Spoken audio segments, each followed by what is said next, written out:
Patan Unjha highway પર expert school પાસે આવેલા ડિવાઇન મર્સી સ્ટડી સેન્ટર ખાતે આજે જિલ્લા પંચાયતની સમાજ કલ્યાણ શાખા દ્વારા આયોજિત સિલાઈ મશીન વિતરણ કાર્યક્રમમાં ભારે ડ્રામા જોવા મળ્યો હતો।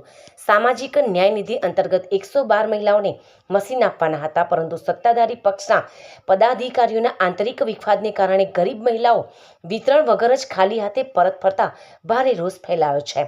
કાર્યક્રમમાં જિલ્લા પંચાયત પ્રમુખ હેતલબેન ઠાકોર અને સામાજિક ન્યાય સમિતિના ચેરમેન નિકિતાબહેન પરમાર સહિતના હોદ્દેદારો હાજર રહ્યા હતા। શરૂઆતમાં સ્વાગત અને ઉદ્બોધન કાર્યક્રમ પૂર્ણ થયો, પરંતુ જેવું મશીન વિતરણ શરૂ થવાનું હતું તે પૂર્વે જ તમામ હોદ્દેદારો અને અધિકારીઓ અચાનક સ્થળ પર છોડીને રવાના થઈ ગયા હતા। સવારના 9 વાગ્યાથી આવેલી લાભાર્થી બહેનો કલાકો સુધી ભૂખી તરસી બેસી રહી હતી। આ મુદ્દે ન્યાય સમિતિના ચેરમેન નિકિતાબહેન પરમારે સ્ફોટક નિવેદન આપતા જણાવ્યું હતું કે અમે કાર્યક્રમમાં હાજર હતા ત્યારે જ જિલ્લા પંચાયતના પ્રમુખ હેતલબેને મને એવું કહ્યું હતું કે જો તમે વિતરણ કરશો તો તમારી ખેર નથી। ડીડીઓને કોઈ જ વાંધા અરજી આપી હોવાનું કહીને પ્રમુખ કાર્યક્રમ અધવચ્ચે છોડીને નીકળી ગયા હતા। 8 મહિનાથી આ પ્રક્રિયા ચાલતી હતી, ટપાલથી જાણ કરાઈ હતી, છતાં છેલ્લી ઘડીએ રાજકારણ ગરમાયું છે। જ્યાં સુધી બહેનોને ન્યાય નહીં મળે ત્યાં સુધી હું જમ્યા વગર અહીં બેસી રહીશ। ધારાસભ્ય કિરીટ પટેલ મેદાનમાં તંત્રની બેદરકારી પરાકાષ્ઠાએ આ ઘટનાની જાણ થતાં ધારાસભ્ય કિરીટ પટેલે પીડિત મહિલાઓની મુલાકાત લીધી હતી। તેમણે જણાવ્યું કે રાજકોટ અને દૂરના વિસ્તારોથી વિધવા બહેનો નાના બાળકો સાથે અહીં આવી છે। ડીડીઓની સહી અને પેપર જાહેરાત બાદ 332માંથી 112 પાત્ર અરજીઓ પસંદ કરાઈ હતી। જો બધું જ કાયદેસર હતું તો છેલ્લી ઘડીએ વિતરણ કેમ રોકાયું? મેં આ બાબતે પંચાયત વિભાગના સેક્રેટરી ધનંજય દ્વિવેદી સાથે વાત કરી છે। બહેનોને હેરાન કરવી યોગ્ય નથી, તેમને તાત્કાલિક મશીન મળવા જોઈએ। વર્તમાન સ્થિતિ હાલમાં મોટી સંખ્યામાં લાભાર્થી મહિલાઓ જિલ્લા પંચાયત ખાતે અને સ્ટડી સેન્ટર પર એકત્ર થઈ છે। પદાધિકારીઓના આંતરિક ડખામાં ગરીબ અને જરૂરિયાતમંદ મહિલાઓનો મલાજો ન જળવાતા જિલ્લામાં તંત્ર સામે ફિટકારની લાગણી જન્મી છે।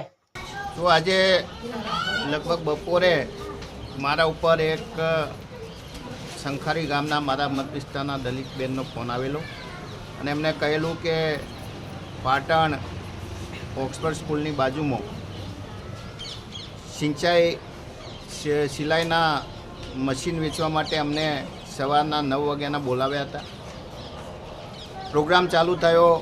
પ્રોગ્રામની અંદર પાટણ જિલ્લા પંચાયતના પ્રમુખનું સન્માન કરવામાં આવ્યું। પ્રોગ્રામ શરૂ થઈ ગયો અને એકાએક ડીડીઓ સાહેબે સૂચના આપી કે આ સિલાઈ મશીનનું વિતરણ કરવાનું નથી।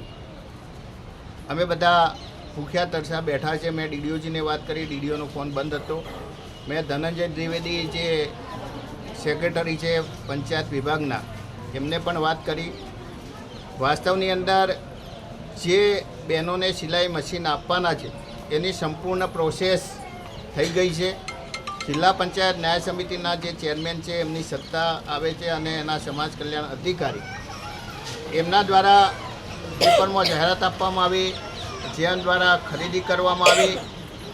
ડીડીઓની મંજૂરી લઈ અને જિલ્લા પંચાયતના અધ્યક્ષની અધ્યક્ષતામાં કાર્યક્રમ યોજવામાં આવ્યો।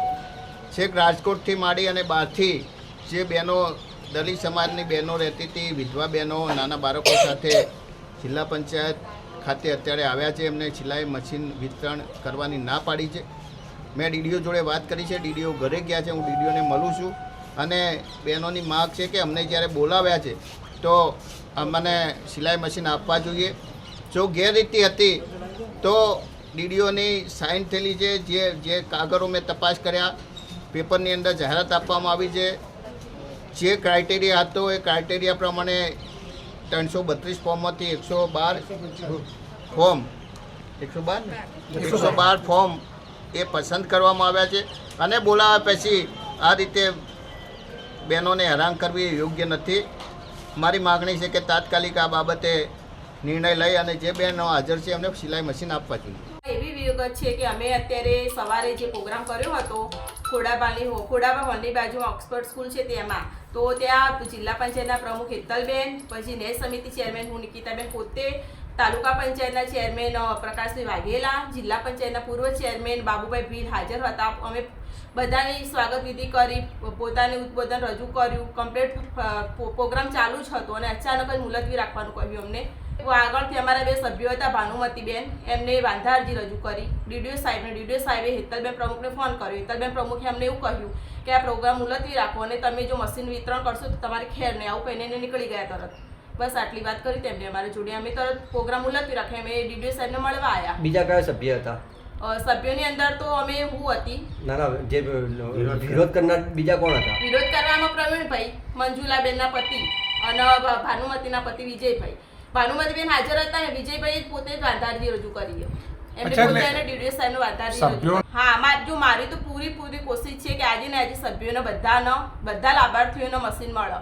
હું એ માટે જ સવારથી લઈને આજ સુધી હજુ સુધી જમ્યા વગર બેસી જ રહી છું. બધાને ન્યાય મળે એ જ હું કોશિશ કરી રહી છું. ન્યાય મળશે તે સાહેબ પોતે જવાની જ નથી. આમાં વિખવાદ શું નડ્યો? આમાં વિખવાદ તો અમારે કશું વિખવાદ હતો જ ને. અમે પોતે બધાની સંમતિથી જ આ બધું પ્રોસેસિંગ કર્યું હતું. બધાના સંમતિથી જ અમે લાભાર્થીઓને ટપાલ દ્વારા બધી જાણ કરી, ફોન કર્યા, બધું જ કર્યું. એમને એમ તો કોઈ લાભાર્થી અહીંયા આવી નહીં હોય ને.